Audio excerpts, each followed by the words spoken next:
हमारे चैनल को लाइक करें, शेयर करें और सब्सक्राइब करना ना भूलें।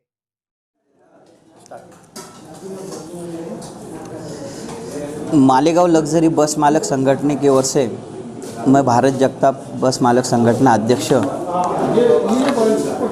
कुछ महत्वपूर्ण मुद्दों के सामने आज हमने प्रेस कॉन्फ्रेंस ली है।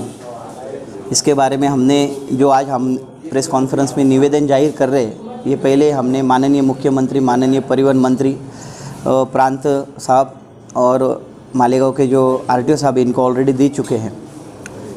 इसमें कुछ हमारे जो महत्वपूर्ण विषय, जैसे कि सरकार ने हमें 6 महीने की टैक्स माफ़ी दी है, लेकिन वो मुर्दे के ऊपर मट्टी डाली गई है, क्योंकि 6 महीने के लिए ऑलरेडी हमें टैक्स माफ़ी होने ही वाली थी, क्योंकि हमारी बसेस ही नॉन यूज़ की थी, इसलिए हमें माफ़ी मिलने वाली थी। हमें ज़रूरत है अगले 6 महीने की माफ़ी मिलने की, तो हमारी प्रमुख मांग वो है, अगले 6 महीने हमें माफ़ी मिली। दूसरी मांग हमारी ये है कि बैंकों ने जो हमें कोरोना काल में 6 महीने का मॉरेटोरियम पीरियड दिया है, उसके ऊपर सरकार ने कोई गाइडलाइन प्रॉपर जारी नहीं की है। सिर्फ हमको उन्होंने 6 महीने की माफ़ी मतलब मॉरेटोरियम दिया है, लेकिन उसके ऊपर जो ब्याज लगाया गया है वो बहुत ही जाचक स्वरूप का ब्याज है, जिसके वजह से 18-18, 20-20 लाख रुपए वो हमसे ब्याज ले रहे हैं, और ये भरना पॉसिबल नहीं है। हम घर में बैठ के बर्बाद हो रहे हैं, क्योंकि हमारे अगर धंधा नहीं था तो हम किसी तरीके का ब्याज नहीं भर सकते। तो हमारी ये विनती है कि पिछले 6 महीनों में हमें मॉरेटोरियम का ब्याज माफ़ हो जाए।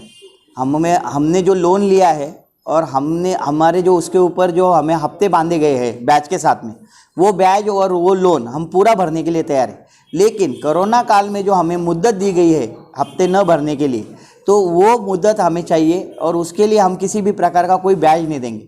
और इसके आगे भी बैंक ने हमें कम से कम और 6 महीने की हमें मुद्दत देनी चाहिए, क्योंकि अभी भी लोग डरे हुए। महाराष्ट्र में कोरोना की दूसरी लाट आई हुई है, रोज़ हज़ारों लोग, देश में लाखों लोग बाधित हो रहे हैं, और इसकी वजह से लोग आज भी बाहर नहीं निकल रहे।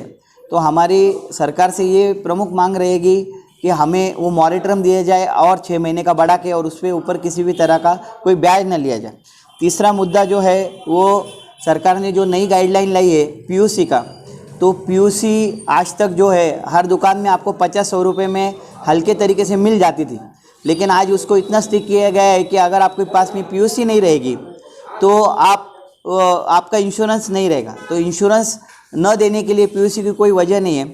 इंश्योरेंस के लिए पीयूसी कोई लाजमी नहीं है, क्योंकि पीयूसी एक अलग पार्ट है। BS6 ऑलरेडी लॉन्च किया है गवर्नमेंट ने। Electric car, electric buses launch करने के गवर्नमेंट उसके पीछे, पीयूसी ये पार्ट ही ख़त्म हो जाना चाहिए, क्योंकि पीयूसी से इंश्योरेंस न मिलने की वजह से सिर्फ इसका लाभ इंश्योरेंस कंपनी को होगा। ये किसी सिर्फ बस मालक संगठन के लिए नहीं है, किसी कार वाले के लिए, किसी के लिए भी है, लाजमी हो जाता है। क्योंकि अगर उसका एक्सीडेंट हो गया और उसमें से 15 साल से उसका टैक्स लिया गया है, उसकी कोई पासिंग नहीं रहती, तो आरटीओ कार्यालय जाता नहीं है, और बिना वजह वो अगर वो पीयूसी नहीं लेगा और उसका कोई एक्सीडेंट हो जाएगा, तो एक्सीडेंट का नुकसान तो अलग, लेकिन उसका घर बार पीछे बेच के सामने वाले को भरपाई देनी पड़ेगी और वो बर्बाद हो जाएंगे। तो ये पीयूसी का मुद्दा ही नहीं है, ये काला कायदा है, मैं मानता हूँ, और इसका हम काली फीत बांध के निषेध कर रहे हैं कि इस काले कायदे को रद्द किया जाए। क्योंकि इंश्योरेंस कंपनी को इंश्योरेंस क्लेम रिजेक्ट करने के लिए कई प्रमुख कारण हैं, जैसे कि उसको लाइसेंस यदि ना हो तो रिजेक्ट कर सकते हैं, जैसे कि उसमें उसका टैक्स नहीं हो तो वो रिजेक्ट कर सकते हैं, जैसे कि वो गाड़ी की पासिंग नहीं हो तो रिजेक्ट कर सकते हैं, फिटनेस ना हो तो रिजेक्ट कर सकते हैं। इसलिए पीयूसी ये एक चीज़ रद्द करनी चाहिए। और एक महत्वपूर्ण मुद्दा है कि आज की तारीख में हमसे जगह जगह पे टोल लिया जाता है, तो ये टोल का मुद्दा बड़ा घातक है। नितिन गडकरी साहब ने पूरे भारत में टोल लगाने की जो बात कही थी, पूरे भारत को राजमार्ग बनाने की, लेकिन उन्होंने उसके साथ में टोल लेके आ गए। आज 15 साल का अगर हम रोड पे टैक्स भर रहे हैं टोल का, तो उसके बाद में रोड पे जाके टोल क्यों भरे? अगर 15 साल का आप गाड़ी का टैक्स ले रहे हैं, बाइक से टैक्स ले रहे हैं, रोड टैक्स, कार से टैक्स ले रहे हैं, बस का हर महीने का टैक्स ले रहे हैं, ट्रक वालों से टैक्स ले रहे हैं, ये रोड टैक्स है। और अगर आप रोड टैक्स ले रहे हो तो आप रोड पे जाने के बाद में टोल का टैक्स क्यों लेते हो हमसे? तो ये टोल या तो बंद किया जाए, या तो फिर ये रोड टैक्स बंद किया जाए, क्योंकि हम रोड पे जाने के बाद में हम रोड का टैक्स देते ही है। इसलिए सबसे पहले वो भी एक मांग है हमारी कि या तो टोल बंद हो जाए या तो रोड टैक्स भी एक बंद हो जाए। आपने जो निवेदन जहाँ आपको देना था आपने दे दिया जी।